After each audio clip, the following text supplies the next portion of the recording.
The question that really I was asked about corporate social responsibility is, does it even exist as far as a small business owner is concerned? And probably to start with a few quotes really, I did a lot of research because I was unsure. And as I say, I've had discussions with a lot of people about, on small business agendas, corporate social responsibility just isn't a thought. And it's not that we're not generous people. It's not that we don't give. It's not that we don't volunteer. It's just that phrase. And a couple of the quotes I'd had is, the one back in the 70s was Milton Friedman. And basically he said, any company that engages in CSR does so to the detriment of his shareholders. So basically, if you want to be involved and do this, that's fine, but just know that you're not going to be as profitable. I think a lot of people still hold that same view today. Oh, it's a necessary evil. A really interesting quote I found for businesses was, the existence of a CSR, corporate social responsibility policy, is mandatory, but its implementation is optional.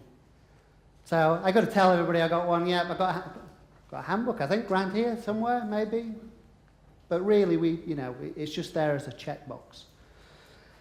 The biggest one I found when I talk to people I know is CSR is for rich companies. It's for big companies. It's for Starbucks. It's for McDonald's. It's for the council. It's for the education.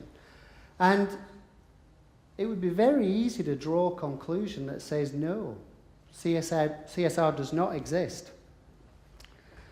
So the first thing I did is I went back to Steve and said, what on earth do you want me to talk about corporate social responsibility for? And he kind of hit me between the eyes, not literally, because he's a pretty peaceful guy, Steve, but he said, well, you're living it. Okay. And when I thought about it, I kind of realized that, yeah, we are. Last year we were very, very fortunate as an organization to be involved in something called Cycle for Work locally. And Cycle for Work is, one morning I got a knock on the door from Steve saying, hey, we're going to cycle from Land's End to John O'Groats. There's 9 of us and we're going to look to put 5, 6, 7, 8 people into work. Steve said to us, what can you do? So we said, well, we could build a blog. We could give some time. We could give some money. We could pay for the hotel rooms. But we want to get involved. We want to, we think it's a worthy aim. I come from Illingworth originally and still love that part. And there's too many people out of work who actually think that that's just the way it should be. It's not a problem. Yeah, I'm out of work. I'd like something, but I'm not too worried about it because it's a social situation. And really, it's a shame and certainly something we wanted to get involved in. So we started off as a low-level donor. We started off giving time, and actually, a lot of the pieces started to fall together. There's some research recently that said that employees, and I'm going to paraphrase, but felt 71% better about their company when they got involved in charitable organisations. It could be 71% of people, but the stats really, irrespective, showed that if your company was willing to do good, then actually there were other benefits within the business. I want to talk about COGS, because COGS is something we got involved in, which is community, organisations and group sharing. Basically, the concept of this project was you can ask for anything you want. What we're going to do is we're going to bring a group in, we're going to bring charities and organisations and clubs and theatre groups and boys' brigades and you name it, and then we're going to open the gates and loads of people will come in from business and you can ask them for anything you want, except money. Because there's a lot of opportunities every other week of the year to ask them for money. This is an initiative that was set up again by the Community Foundation. It's to be headed by Emma and Steve and the team over at the lovely buildings down near the train station. And the idea was, what else could we bring? So how can we start to take that first step, build that relationship, and give things to people that just are needed? The types of things that people were giving here were desks, they were computers, they were consultancy. So I'm pleased to say that as much as I've been around Halifax all my life, I've never heard of at least half of these charitable organisations. We're in a town where the newspaper's gone from 6 day a week down to 1 day a week. And we think it's a disaster. Well, actually, imagine now trying to compete 6 days a week for news to get your organisation heard about. And that's why I'm passionate about social media, because I believe that's where people will be if they're not there already in a few years' time.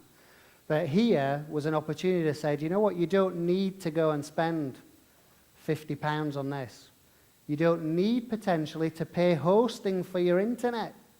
It could be something as simple as that, £10 a month hosting. It could be your email hosting. It could be paper clips. It could be anything. All those annoying things that either you've been buying out of your own pocket and bringing in, which I know a lot of that happens, but when you get to a certain size, you can't keep doing that. You need to be thriving.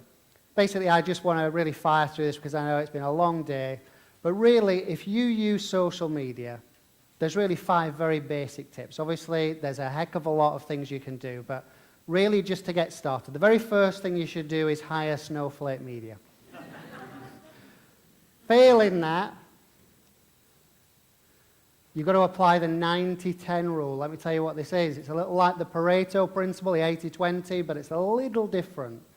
When you talk on social media, and by social media I'm talking Facebook, Twitter, blogs, your own website, Instagram, you name it, the whole gamut, and if it's not you, your volunteer or your agency that's agreed to do it at a substantial reduction or whatever it may be, 90% has to be good, relevant content.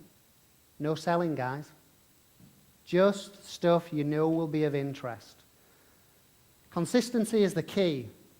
Businesses fall foul of this all the time. They start, they stop, and then you have a look, and the last time they did an update was the 3rd of October 2 years ago, and you think they're out of business.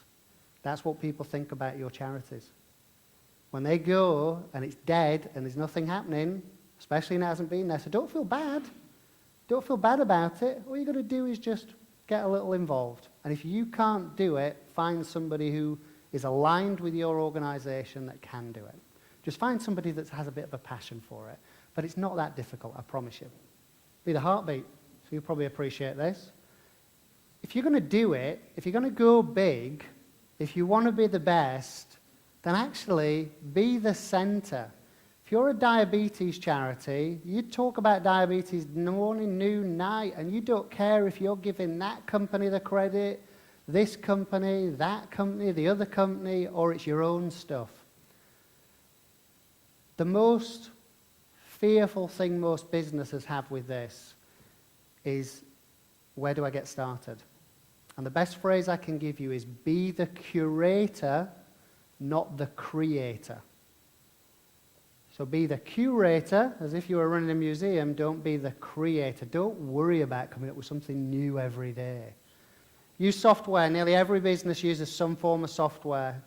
Hootsuite, if you don't know what it is, it means nothing to you. It's basically something that allows you to take 10 minutes on your quietest day of the week, write 7 things that you want to talk about, and schedule it for the rest of the week for free.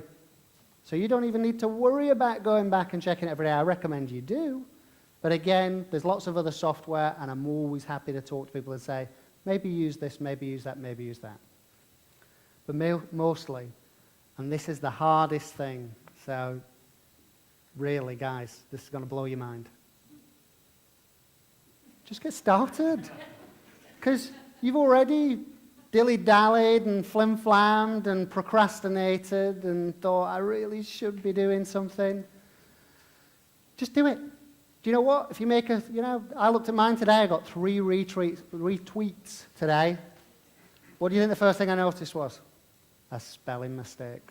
Oh, I wanted to go back and say, don't retweet that.